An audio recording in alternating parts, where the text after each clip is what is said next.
আজকে সব গোমর ফাঁস করে দিয়ে গেলাম। কোটিপতি আর মিলিয়নিয়ার বিলিয়নিয়ার হালাল পন্থায় যারা হতে চাও, your job is just produce new idea. নতুন নতুন কি লাগবে? আইডিয়া লাগবে। আইডিয়ার অনেক দাম। এই যে কিছুদিন আগে উবার নামে একটা কোম্পানির নাম শুনেছো তোমরা? কি নাম? গাজীপুরে চলে, শুধু শহরে না, ঢাকায়। আমি ওদের ব্যাপারে একটা রিপোর্ট পড়ে অবাক হয়েছি।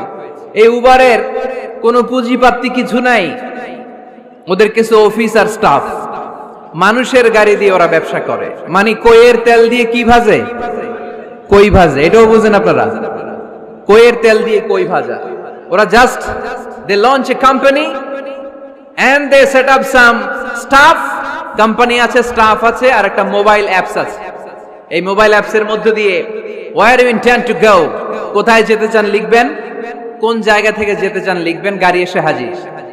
আপনি টাকা পে করে দিবেন, ওই টাকার একটা পার্সেন্টেজ ওই কোম্পানির মধ্যে চলে যাবে। What an idea! সারা বিশ্বে এখন শুরু হয়েছে। আমেরিকার সান ফ্রান্সিসকো একটা স্টেট আছে, সেখান থেকে তারা এই উবারের কার্যক্রম শুরু করেছে। 775টা শহরে উবারের এই অপারেশন কার্যক্রম চালু হয়েছে। 63টা দেশে ওদের সেন্টার আছে। আমাদের ঢাকাতেও আছে না নাই? আমি অবাক হলাম, 2018 সালে ওদের প্রফিট, ওদের রেভিনিউ হচ্ছে 11.27 billion US dollar, 11.27 billion dollar.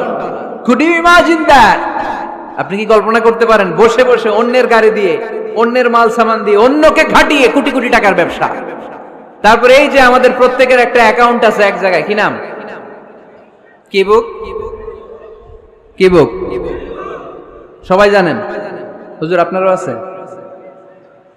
মাশাআল্লাহ। এই যে ফেসবুকের জন্য আমরা খেটে যাচ্ছি, দিন নাই রাত নাই, আমরা যে স্ক্রলিং করছি, লাইক দিচ্ছি, শেয়ার দিচ্ছি, we all are the staff of Facebook. আমরা সবাই ফেসবুকের এমপ্লয়ি, কাজ করে যাচ্ছি। Just idea. এই আইডিয়া দেওয়ার কারণে কোটি কোটি বিলিয়ন ডলারের ওর মালিক বানাই দিছে কে? এজন্য নতুন নতুন আইডিয়ার দরকার আছে না নাই? আমাদের বাংলাদেশের ছেলেদের ভালো আইডিয়া আছে, তার প্রমাণ ওরা বানাইছে উবার, আমরা বানাইছি পাঠাও। আমরা বানাইছি কি? পাঠাওয়ে চড়ছেন কারা কারা দেখি? ওরে আল্লাহ, all are the smart guys. মাশাআল্লাহ, হাত নামান। পাঠাও তো উবারের চেয়ে আরো দুর্দান্ত আইডিয়া। প্রাইভেট কার যেতে পারে না জ্যামের মাঝখানে, কিন্তু পাঠাও হচ্ছে মোটরসাইকেল রাইড, চিপাচাপা দিয়ে চলে যায়। আছে না নাই? তো এরপরে নতুন কি আসবে, এই দায়িত্বটা তোমার। তোমার মাথা থেকে বের করতে হবে এই এন্টারপ্রেনারশিপ। নতুন করে উদ্যোগী হতে হবে। এই ভাইয়ের মতো বিলিয়নিয়ার হতে চাও, মিলিয়নিয়ার হতে চাও, you have to generate new ideas. নতুন নতুন আইডিয়াই তোমাকে হালাল পন্থায় বিলিয়নিয়ার বানাতে পারে, ঠিক কি না? আত-তাজিরা সাদুক আল-আমিন মা'আন নাবিয়্যিন ওয়াস সিদ্দীকিন ওয়াশ শুহাদা'i ওয়াস সালিহিন।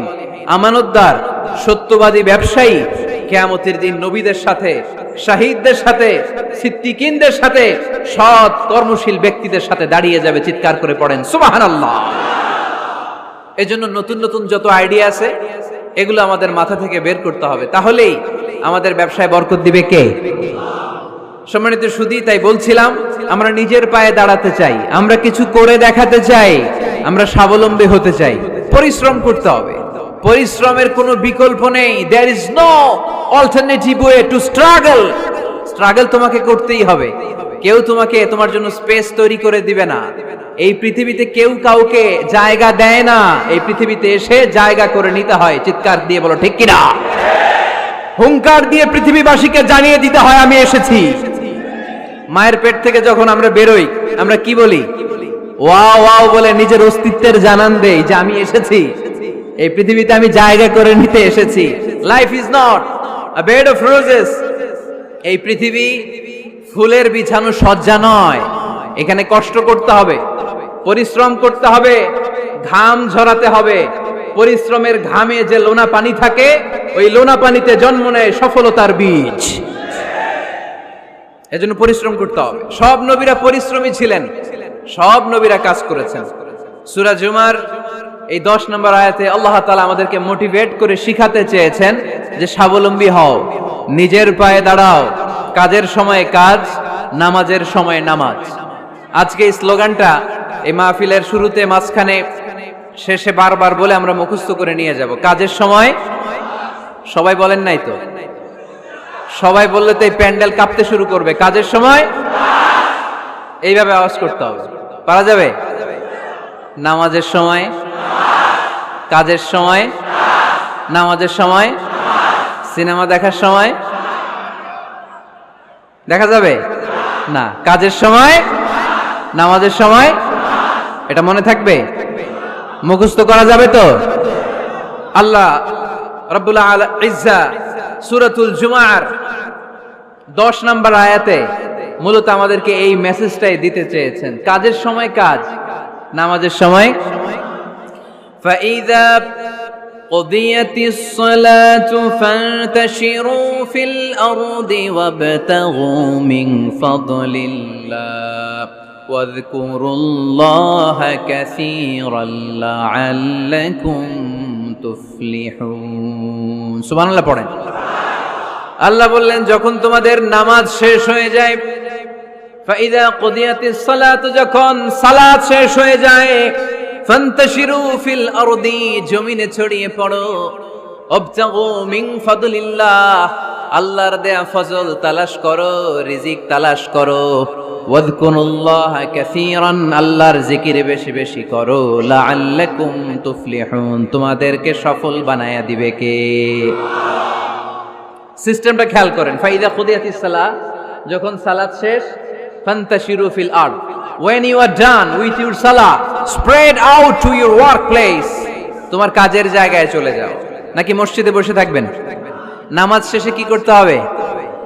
কাজের জায়গায় চলে যেতে হবে। এটা ইসলামের নিয়ম, এটা বিশ্বনবীর সুন্নাহ, এটা আল্লাহর দেয়া পদ্ধতি। ফাইদা কুদিয়াতিস সালাতু, যখন সালাত শেষ হয়ে যাবে, ফান্তাশিরু ফিল আরদ, জমিনে ছড়িয়ে পড়ো, ওয়াবতাগু মিন ফাদলিল্লাহ, আল্লাহর রিজিক তালাশ করো। জমিনের মধ্যে আল্লাহর ফাদাল আছে, রিজিক আছে, এই রিজিক গুলো তালাশ করো। মসজিদে বসে থাকলে এই ফদল বা রিজিক কি পাওয়া যাবে? যাবে না। মসজিদে ঢুকলে রহমত পাওয়া যায়।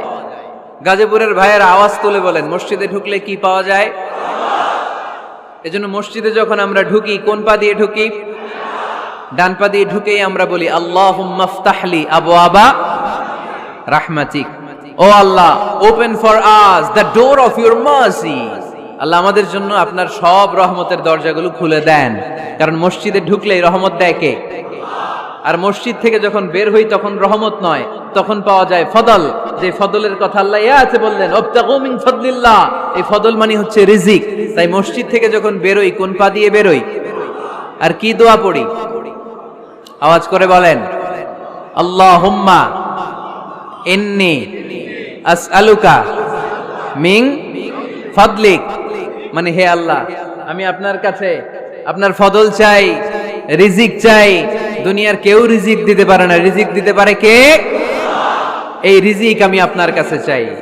আবার আল্লাহ বললেন, হুয়াল্লাযী জাআলা লাকুমুল আরদা যালুলান ফামশু ফি মানাকিবিহা ওয়া কুলু মির রিজকি ওয়া ইলাইহিন নুশুর।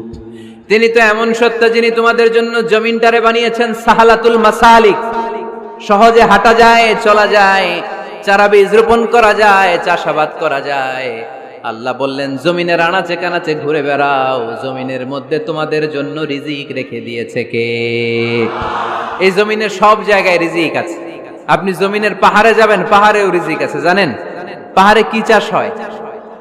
হ্যাঁ, জুম চাষ হয়। বাংলাদেশের পাহাড়ে জুম চাষ হয়, আর মালয়েশিয়ার পাহাড়গুলোতে সব চাষ হয়। মালয়েশিয়া একটা জায়গা আছে ক্যামেরুন হাইল্যান্ড, ভাই গেছিলেন নাকি? ৬,০০০ ফিট উপরে, ঠান্ডা, প্রচন্ড ঠান্ডা। আমি প্রায় যাই, ওখানকার চা বাগানের স্নিগ্ধ হাওয়া আমাকে টানে খুব, বাতাসটা খুবই ক্লিন, ভাল লাগে। ওই ক্যামেরুন হাইল্যান্ডে ৬,০০০ ফিট উপরে ওরা করেছে ফুলের বাগান, ফলের বাগান, চায়ের বাগান, স্ট্রবেরির বাগান, মধুর চাষ করে।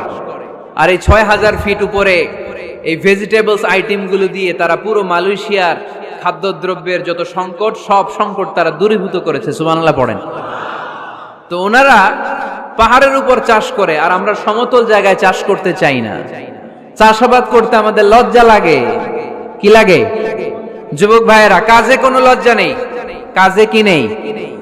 পরিশ্রমে লজ্জা নেই, লজ্জা হচ্ছে অলসতায়, লজ্জা হচ্ছে অকর্মণ্যতায়। আমরা কাজ করে খেতে চাই, পরিশ্রম করে খেতে চাই। রাজি আছো সবাই? এখন অনেকে রুফ গার্ডেনিং করে। রুফ গার্ডেনিং মানে ছাদের, বাসার ছাদের উপরে কি সুন্দর পেঁপে গাছ, আম গাছ। আমি নিজে দেখেছি, নিজেরা খায়, আশেপাশের প্রতিবেশীদের সবাইকে দেয়, বাজারে বিক্রিও করে। নিউ আইডিয়া, রুফ গার্ডেনিং করো। তারপর একসাথে হাঁসের চাষ হয়, পানিতে হাঁসগুলো ভেসে বেড়ায়, আর নিচে মাছের চাষ হয়। এরকম অনেক যুবক আছে যারা এগুলো করে করে স্বাবলম্বী হয়েছে। আমরা এগুলো করতে চাই না, আমাদের লজ্জা লাগে। আমাদের হোটেলের মেসিয়ারি করতে লজ্জা লাগে, ছোট্ট ফুচকার দোকান দিতে আমাদের লজ্জা লাগে, কিন্তু বিশ্বনবীর ছাগল চড়াতে কোনো লজ্জা লাগতো না। কাজে কোনো লজ্জা আছে? লজ্জা কিসে তাইলে?